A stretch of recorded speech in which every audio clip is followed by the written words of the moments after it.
Hi everyone, I hope you're okay and you're having a lovely Monday in this sunshine. I'm in school, I'm sat in our reading corner, Blighton here. Empty classroom, but it's much busier at school today because the year sixes are in.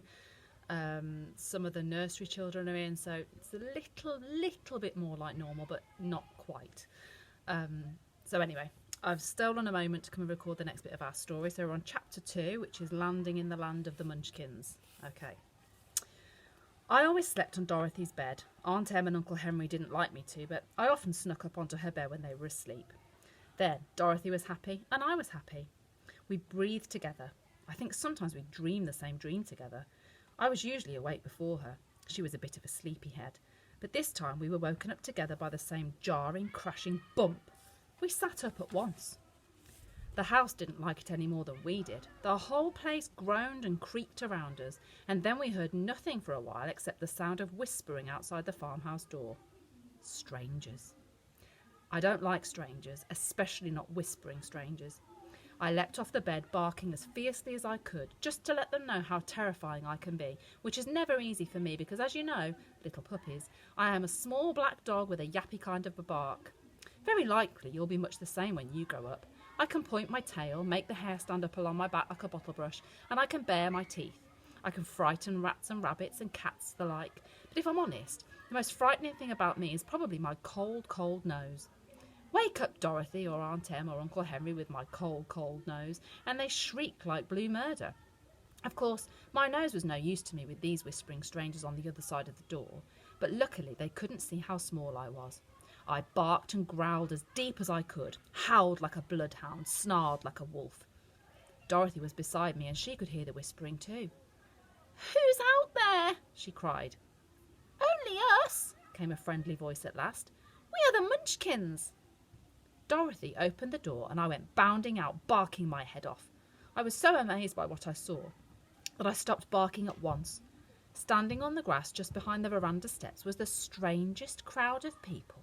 Every one of them with a round-brimmed hat, dressed in azure blue, and all the size of children. Dorothy's size, but with grown-up faces. All of them looked like men people-folk, except one, a little old lady, and she had long white hair. Her face was as wrinkled and brown as an autumn leaf. She was the one who spoke first. She was pointing at me, which was rather rude, I thought. "What is that?" she asked, wrinkling her nose. "And who are you?" "I'm Dorothy," Dorothy told her, "and this is Toto, my dog and my best friend, and he doesn't bite." "I never saw such a dog before, an odd-looking creature," the strange lady went on. "But if he is your best friend, he is most welcome, as are you. We all of us want to thank you from the bottom of our hearts." "What for?" Dorothy asked. "For coming here and saving us, of course, for killing the Wicked Witch of the East, my dear." "Killing her? But I've never killed anything in all my life," Dorothy protested. "Toto here will go after a rabbit or a mouse maybe, or a hat, but that is his nature, what dogs do. I've never killed anything. I wouldn't hurt a fly or a beetle or any living creature." "Well, maybe you haven't, but your house has," replied the old lady. "Look over there." She was pointing at the corner of the house. "See those 2 feet sticking out from under the house? That is all that is left of her. The Wicked Witch of the East. Her 2 pointed feet and her 2 red shoes. She's done for. You squashed her good and proper, or rather your house did." "Oh my goodness!" cried Dorothy. The tears were coming and she couldn't stop them. "I'm so very sorry. I can't believe it. I never meant to do such a terrible thing." But the strange old lady shook her head. "Don't be upset, my dear. You've done a good thing, though you didn't know it. It's the Wicked Witch of the East who was cruel and terrible. She was the wickedest witch that ever lived. Think of it this way. Your house has saved many lives." Dorothy looked uncertain. "You must believe me, my dear. Your house did us all a great favour," said the old lady. "Didn't it, Munchkins?" All the Munchkins whispered their appreciation, nodding very vigorously and clapping most enthusiastically. "You can see they are happy, as I am too," she went on, "because these poor unfortunate Munchkins have slaved for that horrible Wicked Witch of the East day and night, all their lives. They were under her wicked spell, which is now all over, because she's dead as a doornail." So she really was a witch? She could put spells on people? Dorothy asked. Yes, replied the old lady.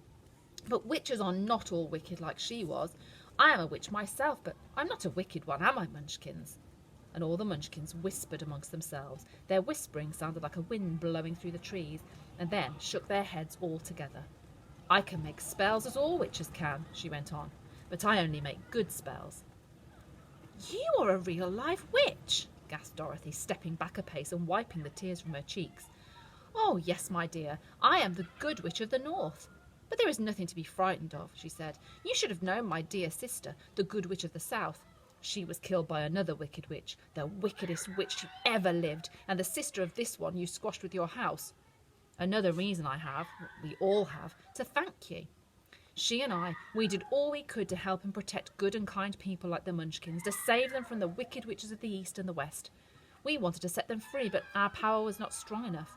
And then, out of the blue, your house comes falling down out of the sky and squashes the wicked witch of the east. And now the Munchkins are free, thanks to you. I don't understand, Dorothy said. My Aunt Em back in Kansas, where I live, she says that all witches are make-believe, that they're only in storybooks and not real at all. Well, your little dog thinks I'm real, don't you? The old lady said. And it was true. I was sniffing her hand and she smelt real enough to me. Quite sweet, like syrup. I like syrup. Nice dog, cold nose. I like a dog with a cold nose that wags her tail. Where is this Kansas place you come from? I've not heard of it.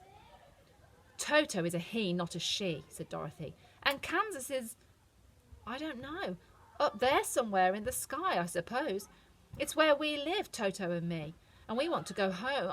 I mean, you folk look really nice, and I can tell now, like Toto can, that you're a good witch.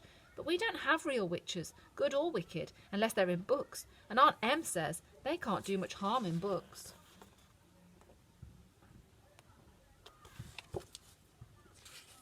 I mean, you just close the book and poof, the wicked witch or the magic-making wizard or whatever is gone. Aunt Em and Uncle Henry will be mighty worried on account of the farmhouse flying off with us in it. Can't you please help us to get back home? Well, I can't do it, said the Good Witch of the North, but there is someone I know who might.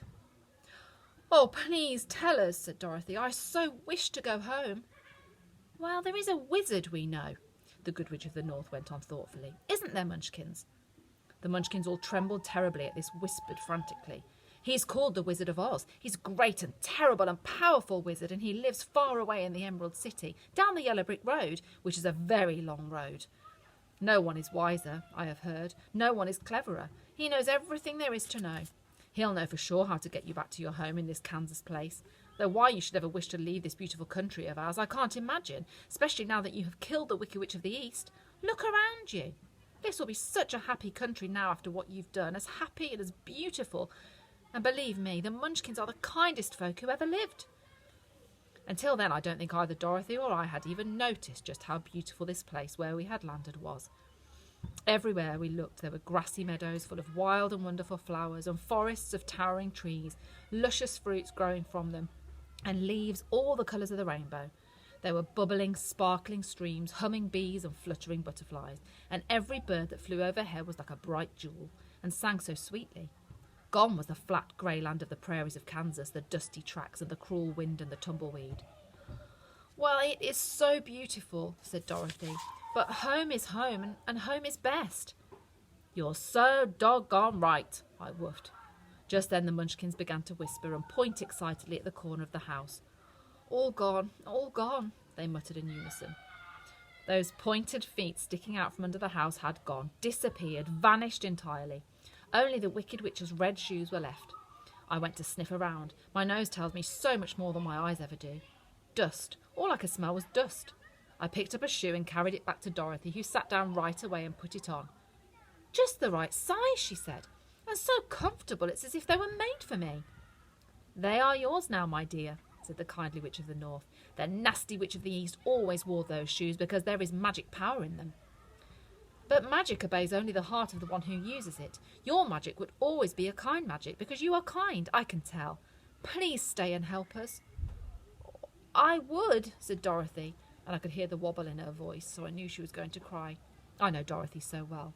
I always knew, well, I still do, when she is happy before she is happy, when she is sad before she is sad. And I do love my new shoes, truly I do, but I do so want to go home. Aunt Em and Uncle Henry are the only family I've got. Please tell me how to get back home. If you're a good witch, you must know the way. But all the Munchkins were shaking their heads and crying because she was crying. I touched her leg with my cold, cold nose and wagged my tail and looked up into her eyes to comfort her.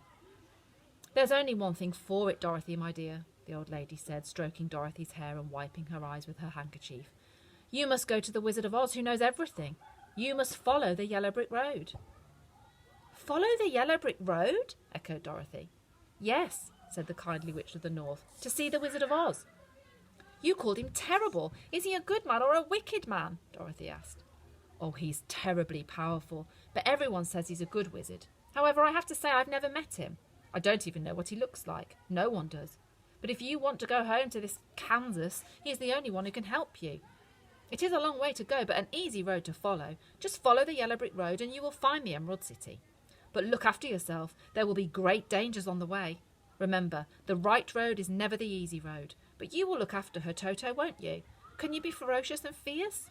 I growled my best to show her, straightened my tail and rose up the hackles along my back like a bottle brush. I bared my teeth.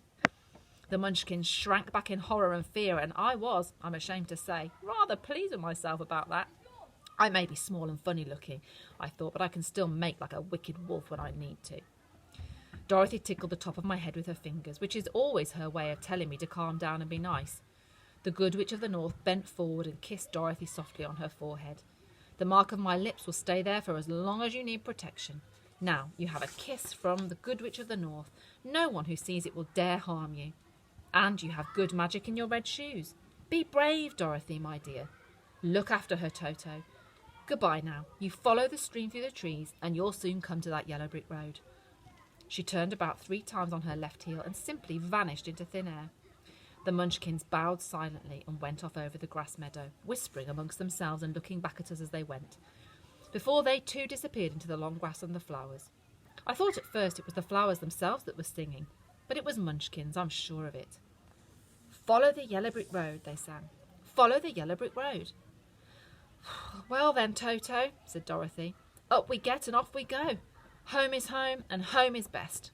You're so doggone right, I woofed. Okay, we'll leave it there. Chapter 3 is called A Real Live Walking, Talking Scarecrow. Wonder what that can be about. Right, have a great rest of your day and I'll see you tomorrow. Okay, bye.